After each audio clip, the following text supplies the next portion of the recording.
Live from downtown Detroit, home of WDIV and Click on Detroit, Local 4 News at 11 starts now.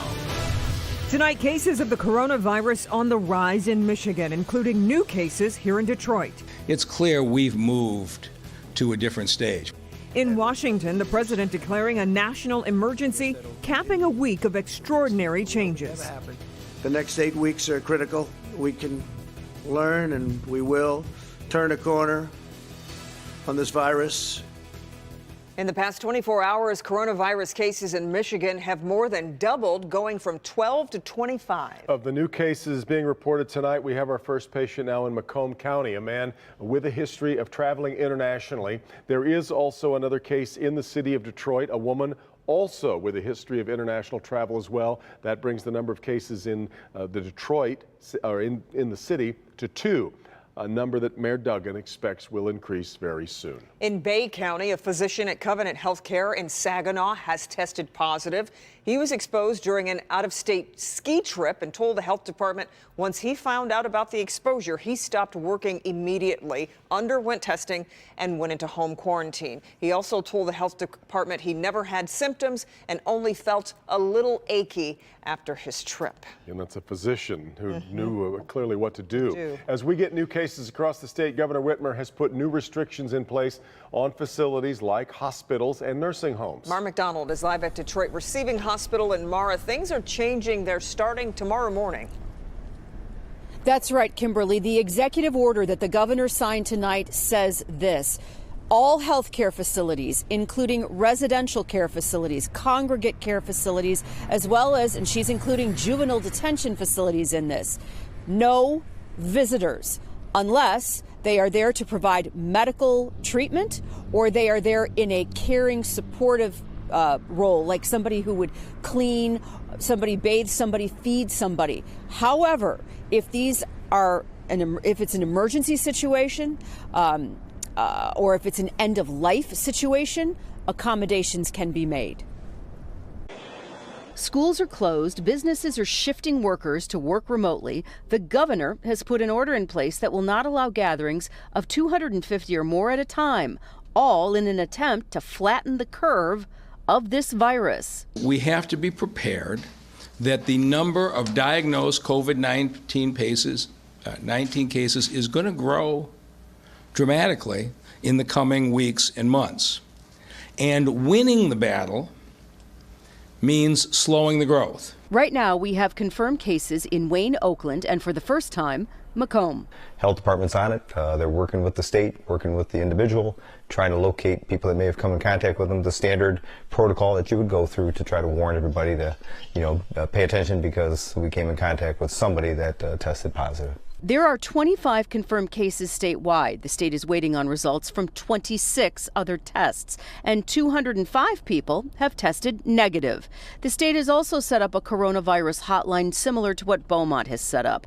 Before you go to an emergency room, they want you to call ahead, understand your symptoms, and then guide you in the right direction. It's going to be like this for the foreseeable future. Quite unique. This is a lot different, and the big concern is some people are hearing that this may be a 20, 30, 60-day process. From what I'm hearing from the experts, this may be a long-term issue that we're going to have to, look at as becoming the new normal and how we address this. Back here live, something else to consider going forward into the weekend. The Archdiocese of Detroit has already canceled masses through mid-April.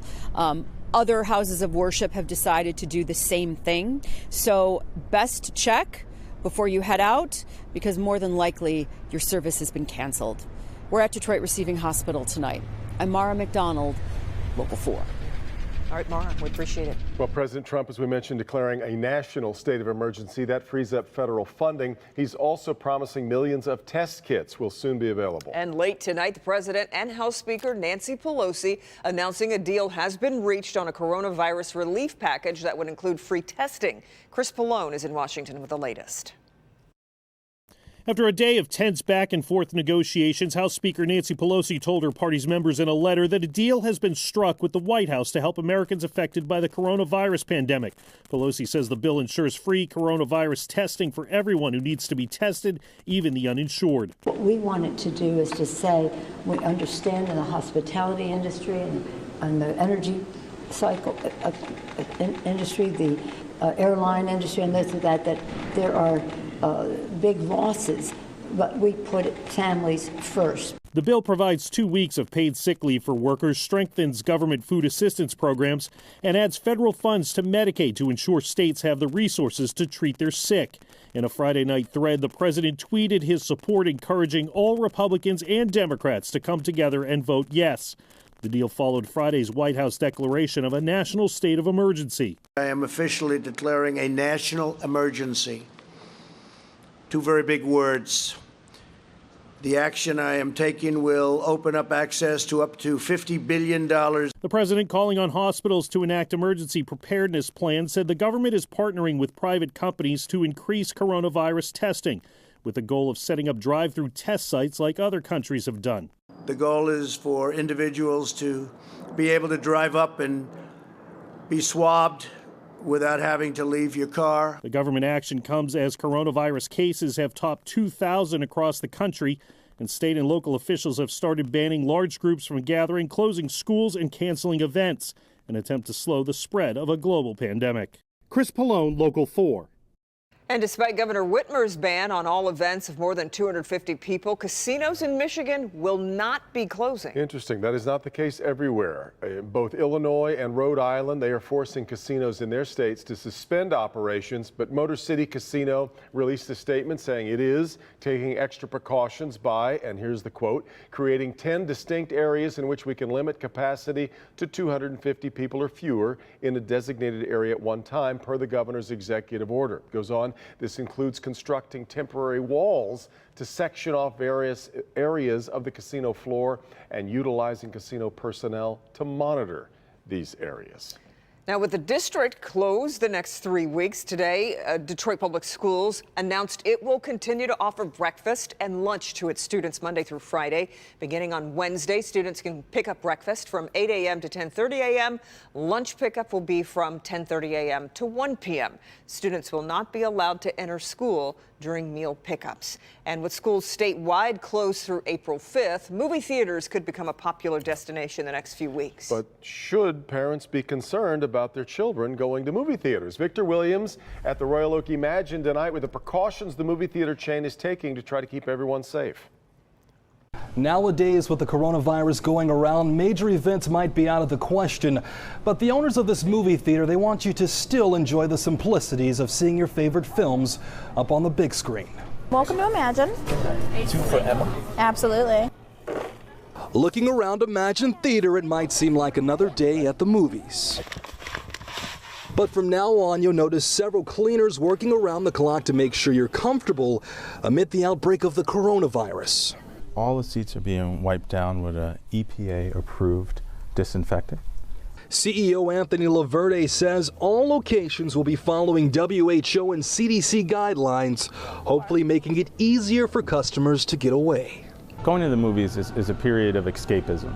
We hope folks get a few hours away from the noise and the stress of what the coronavirus has created, and hopefully Imagine can be a part of it. Usually a theater like this would be packed, but here at Imagine you can expect to see half the moviegoers. Well, at least until the virus subsides. We reduced the capacity of all our venues by 50% and allowing a max of 100 guests per showing. It's obviously consumers' choice. We're open, we welcome them. If they choose not to come, we'll be here when the virus passes. Yeah, and you guys have a beautiful evening. Thank you. And this will be the case at all Imagine theaters. Reporting tonight, Victor Williams, Local 4. Victor, you were even practicing social distancing from yourself. That was great. Meanwhile, today, AMC Theaters announced a new social distancing policy for its theaters nationwide. Ticket sales are being cut in half, with a cap of 250 tickets for their larger theaters. These precautions will take effect starting tomorrow. They will run through April 30th. AMC also says they are enhancing their cleaning routines inside theaters to try to help prevent the spread of the virus. You may already know that this one's going on. Perhaps you've experienced it yourself, but grocery shopping is getting difficult as stores are being stripped clean by shoppers. Check out the shortages at this Meijer on 8 Mile in Detroit. Empty shelves and stock boxes everywhere. Shoppers have been lining up out the doors trying to stock up on items. Most stores are trying to restock pretty quickly, though, to help reduce customer frustration.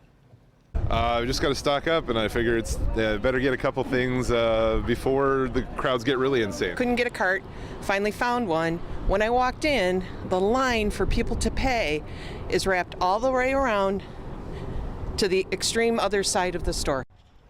Yeah, large shopping centers such as Costco and Sam's Club have had police on scene to help manage the crowds. Supplies are available online, but do be careful for higher prices on some websites, which I have seen a lot of that too. Yeah, we have, which Yeah. is kind of disparaging, isn't it? We are discouraging. We hope you're going to join us Tuesday night next week. We'll bring you our live special report. Dr. Frank McGeorge will be here to answer your questions on the pandemic. Help me, Hank, with the latest on travel, also on the scams we're seeing pop up, kind of along the lines of what we were just talking about. Also the long-term school closures. And Rod Maloney, our business editor, with more on what's happening to the economy through all of this. I hope you'll join us. That's Tuesday night next week at 8 p.m.